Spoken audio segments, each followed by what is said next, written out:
Sir చెప్పండి sir, ఈ palms యొక్క మొక్కల యొక్క ప్రత్యేకత ఏంటో? యాక్చువల్గా ఇవనేది అరేకా పామ్స్. హ్మ్. అరేకా పామ్స్ అంటే ఇందులో పామ్స్లో చాలా వెరైటీస్ ఉన్నాయి. హ్మ్. ఇవి వచ్చేసి మనకి ఎక్కువ మట్టికి ఇండోర్లోనే వస్తాయి. ఇండోర్లోనే సెమీ షేడ్లో వస్తాయి, ఇండోర్లో వస్తాయి. హ్మ్. అవుట్డోర్లో కొద్దిగా మనం ట్రైన్ చేసుకోగలిగితే అవుట్డోర్ కూడా పెరుగుతాయి. హ్మ్. అందులో వచ్చేసి ఇది వచ్చేసి చెమడోరియా ఎలిగెన్సెస్ పామ్. హ్మ్. ఇది వచ్చేసి ఇందులో మనకి ఒకప్పుడు చాలా పెద్దగా ఉండే మొక్కలు వచ్చేవి. హ్మ్. అంటే మీడియం సైజులో ఉండే మొక్కలు ఉండేవి. కొంచెం లార్జ్ ష్రబ్స్ కింద కూడా మనము పామ్స్ అనే వెరైటీస్ యూజ్ చేసుకునే వాళ్ళం గార్డెన్స్లో. ఇది వచ్చేసి మనకి కొత్త రకమైన చెమడోరియా ఎలిగెన్సెస్. ఇది వచ్చేసి మనకి కింద నుంచి పామ్స్ లాగే కనిపిస్తుంది, పెద్ద పామ్స్ లాగా. కాకపోతే ఇది హైట్ అవ్వదు, ఓన్లీ ఎంత ఉంటుంది? హైట్ ఒకటి అవ్వదు.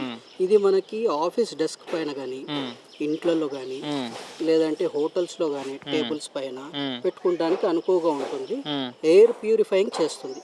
ఓకే. పామ్స్ అనేవి మనకి చాలా ఓల్డ్ వెరైటీస్ అయినప్పటికీ మనకి ఎన్ని కొత్త రకాలు వచ్చినా కానీ కూడా వీటిని రీప్లేస్ చేసిన ప్లాంట్స్ అయితే మనకి కనపడలేదు. అదే కాంపిటీషన్ ఎంత ఉన్నా కానీ కూడా దీని కాంపిటీషన్ మాత్రం ఈ మధ్య కాలంలో ఎప్పుడు కూడా తగ్గలేదు. ఒకప్పటి నుంచి ఇప్పటి వరకు దీని యొక్క ఆదరణ కానీ, దీని యొక్క డిమాండ్ కానీ ఎప్పటికప్పుడు అదే ప్లేస్లో ఉంది.